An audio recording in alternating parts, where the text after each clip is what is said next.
Hello everybody and welcome back to WA UK. Right, in today's video I'm going to take you for a quick walk around Bluegate Woods, giving you a little bit of history and just showing you. I'm going to do this kind of holding the camera, first person mode, so you get a feel of what it's like being here. I'm hoping it works, to be fair. It might not, it might just be a completely rubbish video. But I'm going to just hold the camera, I'm not going to be in the camera much, just talking about history basically of what this wood used to be and what it used to house. I hope you enjoy the video. A little bit different, but there's going to be plenty more videos coming in the next few days. And yes, I did say the next few days. Alright guys, so thanks for sticking along. Only a short one. Please enjoy and leave a thumbs up if you do.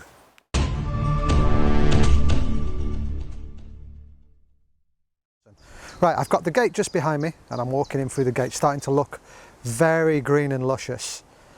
It's going to need a bit of taking back here and there so we can get vehicles in through the main gate. Land Rover's just parked on a bit of a hill, just coming up to the pond. Now this pond has been recently dug out, it's not always been here. As you can see, some of our feathered friends are in the pond, just there. Sorry if you're picking up a bit of wind today. It is a bit windy out in the open areas. But then we'll continue through the pine trees, the pine tree section. Now it would have been lovely if we could have taken one of these out so we could get the vehicles in just a little bit deeper, but unfortunately this is where the vehicles would stop. There's no way of getting them through, that the pine trees are too close together. We'd have to cut one out, and I'm not willing to do that. I don't want to do that. Now there were a couple of fallen trees just here, which is where Leon and myself have been tidying up the area. You can see some offcuts just there. Indeed, that one came right the way along the path there, and you can see the remnants of it just there, all stacked up. As was this was a fallen one as well, that had snapped just there, and we've cleared that one as well. So these are all little jobs we've done. As you can see, there's a lot less rubbish in here than when we first started. This is where I did a little recent video displaying a little cheap Chinese fold-out stove. And then we will continue. This tree is very, very precarious. It's the one I'm always talking about, that's fallen over and got wedged up in a tree just up there. It is still alive though. It is still rooted down there, and it is still alive. So whether we're going to cut that one out or not, I don't know. But yeah, continuing through the woods. We had a huge fire here, burning loads of rubbish and loads of stuff we could burn. And we were going to cover it up, but we ran out of time, unfortunately, that day. And we will continue through. Now I was chatting to Leon the other day when we were in here, and he mentioned that he's fond memories of this place, coming in here when he was a kid, obviously sneaking in. He didn't have permission back then, and he remembers an old wooden shack just here, like a shed-like structure, possibly to incubate birds, or maybe to put in fresh little hatchlings maybe, and keeping them out. As I have mentioned in previous videos, this woodland was used by a gamekeeper for rearing birds, as you will see here now. There's some remaining rubbish that was going to be next on our list before lockdown came in, unfortunately. But yeah, that lockdown has put a stop to things. But now if I pan over to my right, I don't know if you can pick it up on video, but there's a row of trees just down here, and there's another row of trees down here. Now walking into I call them the squares. Walking into one of the squares, we started, in fact this was the very last job we did before lockdown came in. We were clearing up all the debris on the floor, hence we had that fire lit. You'll see that there's not much leaf litter. It's right back down to mud and stuff, because this is one of the areas we were going to ground dwell. We set up a tarp and everything, and we just wanted to get a feel of how it would look. But as you can see, if I walk you over here, you can see the remnants of an old enclosure, if you will. It was all bird pens and for rearing pheasants and maybe partridges. There's another bit of galvanised metal with some chicken wire around it just here. Yeah, so they were all enclosures. Now if I could walk through the trees, but I'm not going to. I'm going to walk around as if we were walking in on the path. Another tree that needs taking down a little bit. I'll duck. Just here. Obviously we've got the ladders just there because we were taking down low-hanging branches, low-hanging dead branches. There's the back end of that row just there, and just behind the rhododendron tree there is another row of trees going down. So this was an enclosure as well, perhaps stages of the bird's life. Obviously you had the the shed over there, so they may have been hatchlings, and then they get a little bit bigger, so they get put over here, and then they get obviously quite a lot bigger, ready for releasing, and they go over here. There are a few bits of metal just over here, so maybe there was a shed or a canopy of some description, so the birds could go in at night, obviously to get away from Mr. Fox. You will pick up on a couple of bits of rubbish that we have missed, but it's a work in progress. But yeah, then we continue. We continue down past the fallen tree, we keep calling it. It is still rooted, under further inspection obviously.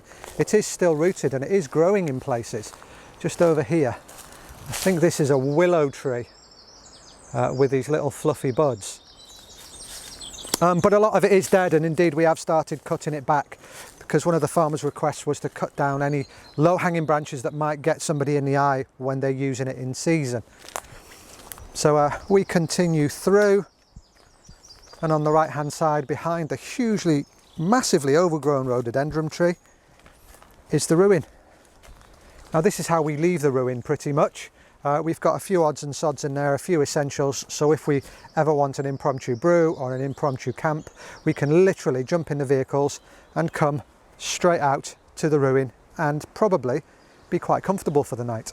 It's starting to get a little bit overgrown, you know, there's some ferns and stuff growing in there, so we do need to give it some TLC when this lockdown's over. Then we come to this area around the ruin. Now all these trees just here on my right, another row of trees, all purposely planted with chicken wire along the bottom again, were overgrown. They were all touching the ground, but I've come in here with a bow saw and cleared it to give us some sort of nice canopy right the way to the back of the woodland, or to the side of the woodland if you will, which is where the stream is. The stream still has water in, despite Lancashire having gorgeous weather for the past sort of 2-3 weeks. Now we could go through there into that little nice enclosed area, which is surrounded by brambles. There's a little flat area that we've pretty much left undisturbed, to be fair. I'm spotting loads of rubbish while I'm walking about. We did a rubbish job. Anyway, continuing through back towards the ruin, we've got a couple of carcasses of old trailers. Now I have got a cordless grinder, so I'm going to try and bring the cordless grinder in, obviously when lockdown is over, and I'm going to cut them down a little bit to a more manageable size so we can carry them to the front and the farmer can come collect them. But I'm hoping to get rid of them. I don't want them there. They're a massive eyesore. And then we're going to continue. Another trailer just there. That one might be a little bit more difficult because it's got loads of rubbish and remnants of hobos in there. I might try and push that one further in and hide it. No, I will get rid of it. That was a joke. Then we come to the archway. I call this the archway because if I come back a little bit, it looks like an archway going through to what I've dubbed as the vehicle section. Now walking through the vehicle section, through the archway, you can see the wildlife flourishing in here at the moment as it's springtime. It's absolutely stunning in here. So walking through, you can see the farmers, the current farmers, obviously it's changed hands about 9 times since the place was put together, which we estimate being around sort of the 60s and 70s it was being used. As I say, Leon has memories of that shack being up that is no longer there opposite the ruin. But a new farmer, friend of mine, obviously has a game chute in here and has a place for rearing his pheasants, which is just there in screen. Now that is actually a really bad place to put it, so if you're watching this, it's a really bad place to put it because it's in the middle of a bog. So in the winter it's actually, you know, 3-4 inches deep in just an old dry pit, if you will. So I mean, he has mentioned that he is going to move it possibly into the trees over there, which is a fantastic idea because then it gives us a bit more room in the summer to bring vehicles in, because obviously shooting season doesn't start till September, back end of August, September. So we've got this place all to the back end of summer. Anyway, continuing through, we'll take you through this bit because this bit is quite thick. With that pheasant pen being there, we can't really get vehicles through close to the archway. But if we continue through the woodland right to the back, you'll see where the farmer has indeed started doing work. and we've started doing work. Subsequently, when we were in here the other day, we saw a couple of roe deer, which was absolutely beautiful because we haven't been coming in here frequently, and obviously not a lot of people have. I mean, we're the only ones, as far as I know, who've got access to this place. The animals have started moving about a lot more freely. But yeah, just walking about, showing you stuff on camera whilst talking. Walking up towards the gateway, which we made. There were a couple of dead shrubs there, so we just got rid of them so we could effectively make a gateway for bringing the vehicles in. Seemed logical to have it there. And yeah, I'll just take you out so you can overlook the field.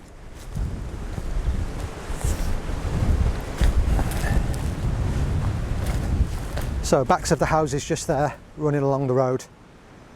About half a dozen houses, and as you'll notice, as the field's been ploughed, farmer has told me that he is going to plant a big row of maize going right the way along here and around the other side of the woods. So it's going to give us some fantastic cover, as well as give the birds some fantastic cover when they're reared in here.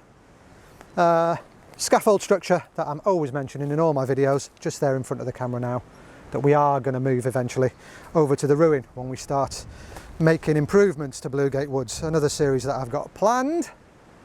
But yeah, this is the car section. So you drive your vehicles in here, and you have loads of bits on the right that you can back a vehicle into. So into there, maybe into there if we get rid of that dead standing tree. Loads of little pockets, so you could have the vehicle sort of 6 feet apart, 8 feet apart, and actually have quite a few vehicles in here, have a really good camp. But yeah, walking back so you get the feel of things. Still needs a bit of work, so if you do spot a couple of cans or bottles or whatever on the floor, please forgive us.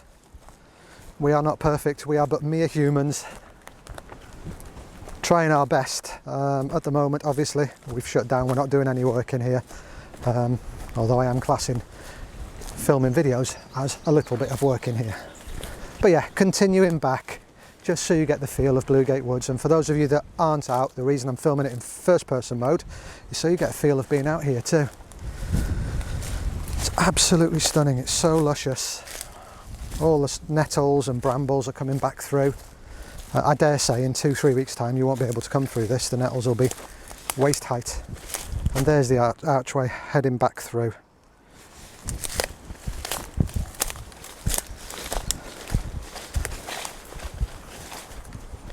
So heading back through the archway, you'll be able to see Bluegate Ruin with a big pile of rubbish just around it. Behind Bluegate Ruin, which we're going to use for filming activities in the future, once we've cleared it up. There's not much to do, to be fair. If I brought an army of half a dozen of us in here, we could probably have it cleared within the day with the remaining rubbish, etc. It wouldn't take long at all. Heading back towards the gate, where you'll be able to see the Land Rover in the distance. And that is going to conclude a little bit of a tour of Bluegate Ruin, guys. I hope you found this interesting. Bit of a different video again. I like to mix it up, as in a first person walk around Bluegate Ruin. No cutting and no editing.